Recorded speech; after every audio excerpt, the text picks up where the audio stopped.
Liver transplant के लिए आज प्रेस कॉन्फ्रेंस की है, क्या आज मुख्य मुद्दा रखा गया है इसके लिए? जी सो आज हम डॉक्टर नेहरा, डॉक्टर पुष्पिंदर और मैं डॉक्टर सौरभ, हम लोग एक लिवर क्लिनिक यहाँ पे इनके सानिध्य में, आप दोनों के सानिध्य में एक लिवर क्लिनिक हमारे यहाँ पे हिसार में होता है, जो खालसा हॉस्पिटल, जो कि चूड़ामणि हॉस्पिटल है, वहाँ पे होता है।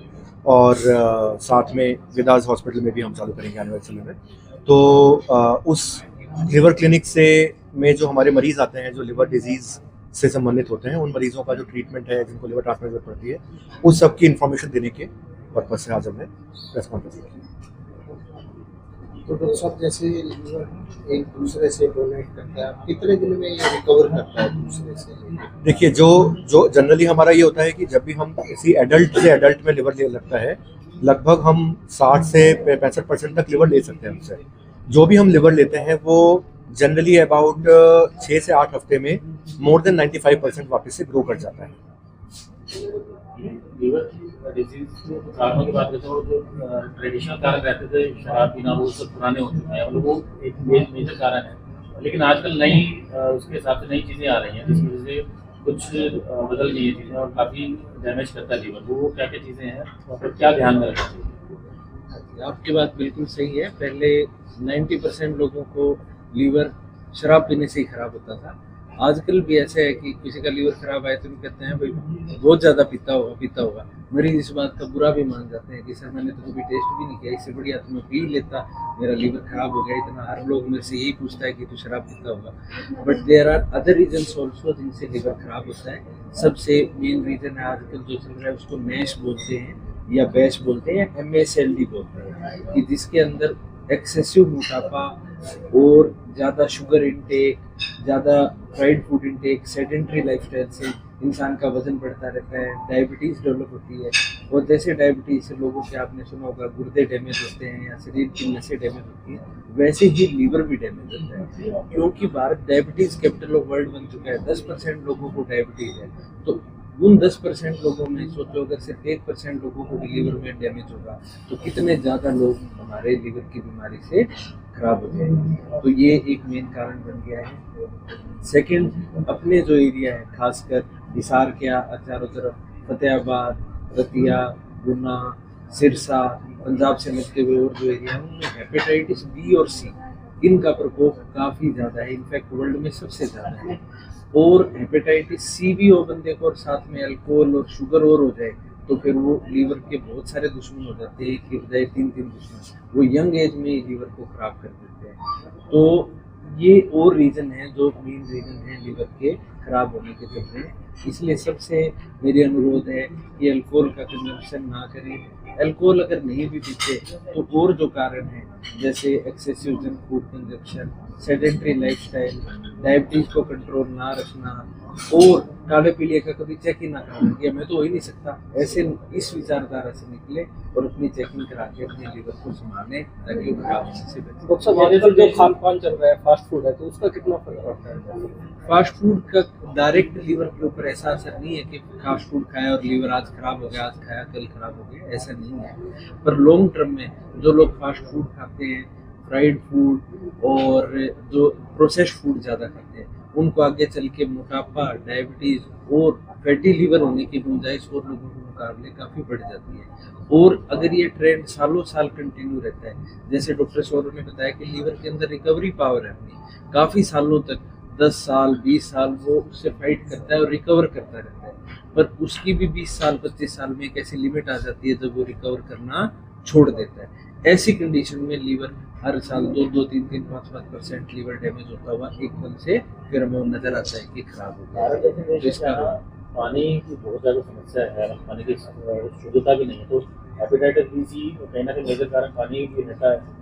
हेपेटाइटिस बी सी को जनरली वाटर बोर्न नहीं माना जाता। वो हेपेटाइटिस ए और ई वायरस जो है वो वाटर बोर्न ज़्यादा माने जाते हैं। तो पानी की वजह से तो मैं नहीं कहूँगा कि भाई इससे बहुत ज़्यादा इम्पैक्ट पड़ता है इस बात के ऊपर, पर हाँ, good water and food hygiene is essential for liver health.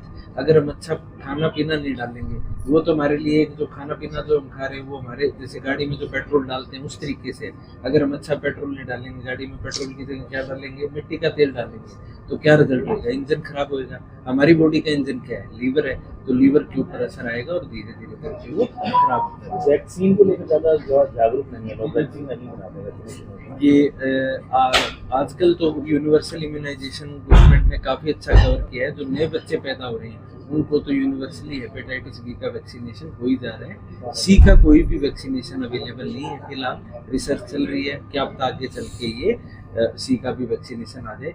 हाँ, पर जो अडल्ट लोग हैं जो 1990 से या 1995 से पहले पैदा हुए, उस जमाने में वैक्सीनेशन से वो कवर नहीं थे, क्योंकि वैक्सीनेशन शुरू हुई है 2000 के बाद हेपेटाइटिस बी की।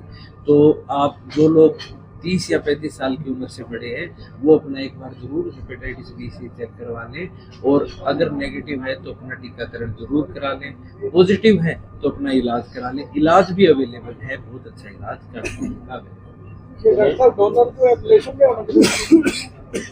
डोनर देखिए, हमारे भारतीय जो हमारा कानून है उसके हिसाब से जो डोनर होते हैं वो एक फैमिली मेंबर होना जरूरी है।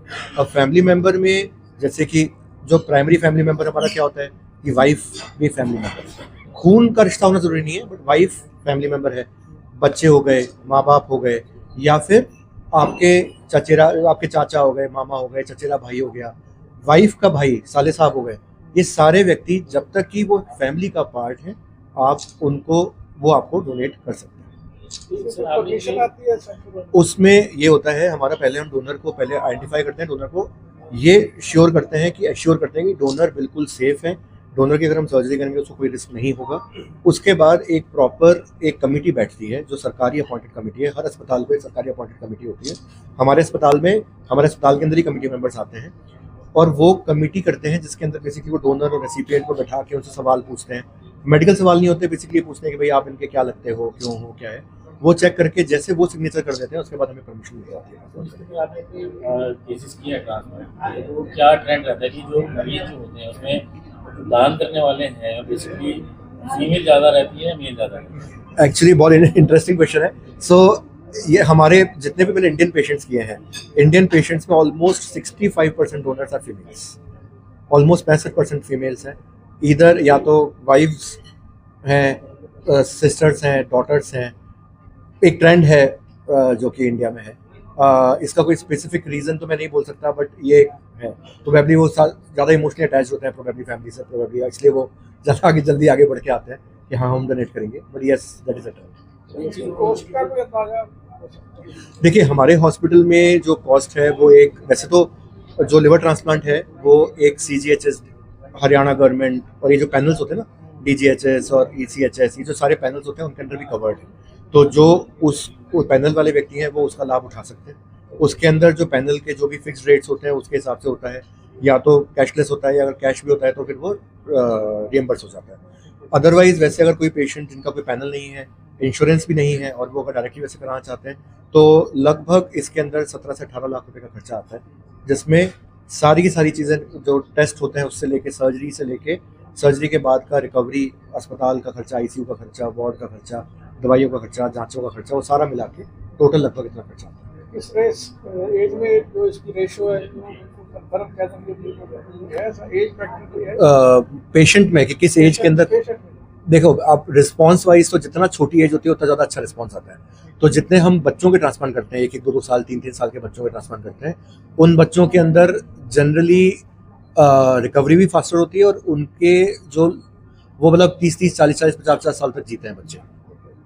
बट जनरली भी लिवर ट्रांसप्लांट में लिवर एक ऐसा ऑर्गन है जो कि अगर पहला 6 महीने, जैसे उस समय डॉक्टर साहब ने भी बताया कि लिवर ऐसा ऑर्गन है कि अगर पहला 6 महीने एक बार रिकवर हो गया तो उसके बाद वो परेशान नहीं करता। उसके बाद आपको कोशिश करनी पड़ेगी उसको परेशान करने के लिए, अदरवाइज लिवर परेशान नहीं करता। लिवर अपना एक सामंजस्य बना लेता है शरीर के साथ, और वो अपना बिल्कुल एक नॉर्मल व्यक्ति की तरह एक जिंदगी निकलती है।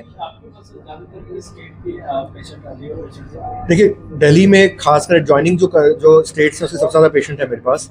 हरियाणा के मरीज़ काफ़ी सारे आते हैं हमारे पास, क्योंकि हरियाणा में सुविधा नहीं है। उसके अलावा पंजाब के कुछ मरीज़ आते हैं, हिमाचल प्रदेश से आते हैं, यूपी से बहुत मरीज़ आते हैं, राजस्थान के जो नॉर्थ राजस्थान के पेशेंट होते हैं वो आते हैं, और कुछ पेशेंट्स मैंने मध्य प्रदेश की साइड्स के भी किए हैं। बिहार के मरीज़ भी आते हैं कुछ हमारे पास। जो सूखा नशा है या गांजा वगैरह या इसका लीवर पे जो भी मतलब इंजेक्शन के रूट से नशे होते हैं उनमें ज़्यादातर रिस्क पाया जाता है हेपेटाइटिस बी और सी का, और उसमें भी हेपेटाइटिस बी जो एक तरह का काला पीलिया है उसका रिस्क ज़्यादा पाया जाता है। जो ये च्यू करने वाले, खाने वाले जिस तरह के नशे हैं उनमें रिस्क कम होता है, बट फिर भी उनसे भी रिस्क जुड़ सकता है, क्योंकि जो लोग इस तरह का नशा करते हैं उनकी थोड़ी बाकी हैबिट्स भी थोड़ी सी ख़राब होती हैं। वो ध्यान भी कम देते हैं अपने शरीर के ऊपर, टेस्टिंग वगैरह भी कम करवाते हैं, तो उनमें भी थोड़ा रिस्क ज़्यादा होता है। बट अगर हम ये सोचें भी नशे के साथ डायरेक्ट जोड़ जो है वो इंजेक्शन के जो नशे होते हैं, जो इंजेक्शन से लेते हैं, जैसे कुछ लोग कोकेन लेते हैं, तो उनमें ज़्यादा पाए जाते हैं हेपेटाइटिस बी और हेपेटाइटिस। हुक्के से नहीं कोई भी नहीं है। बट हाँ, जो लीवर का पेशेंट है जिसको ऑलरेडी लीवर की दवाइयाँ चल रही हैं, उनमें अपने लीवर और जो हुक्का है और कोई भी तरह की स्मोकिंग है जैसे बीड़ी है, सिगरेट है, वो अपने को अवॉइड करनी चाहिए, क्योंकि उससे क्या होता है लीवर की रिकवरी रेट स्लो हो जाता है उनका। वो पहले ही कमज़ोर लीवर होता है और उनका लीवर की रिकवरी रेट और स्लो हो जाता है, बल्कि डैमेज होना स्टार्ट हो जाता है।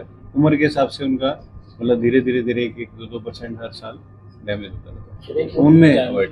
आयुर्वेद की हम बात करें, आयुर्वेद सरकार भी चाह रही है कि एलोपैथी के साथ मिलकर आयुर्वेद इलाज के मरीज में होगा। ये तो ट्रांसप्लांट की तो एक जो स्टेज है वो तो सबसे लास्ट की है, लेकिन अगर शुरुआत में अगर लीवर कहीं अगर खराब है तो वो मैं आयुर्वेद के साथ जोड़कर उसको क्यों नहीं ठीक किया जा सकता, क्योंकि आयुर्वेद में ऐसी चीजें आयुर्वेद का नहीं मार सकते। आयुर्वेद ये सवाल आपको आयुर्वेदिक एक्सपर्ट से ही पूछना चाहिए।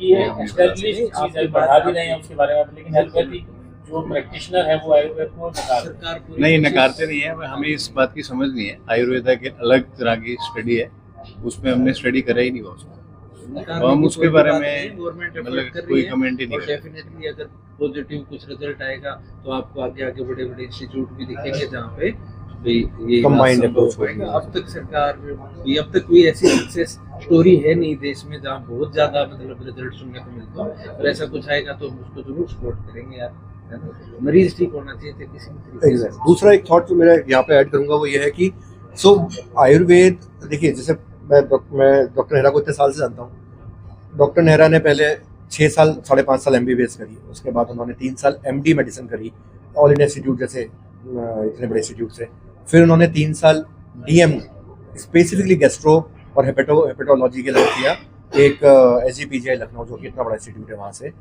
इनको 12 साल लगभग लगे अपने आप को उस ट्रेनिंग पे पहुँचाने में जहाँ पे आप फाइनली लिवर के बीमारी को आप हैंडल कर सकते हैं।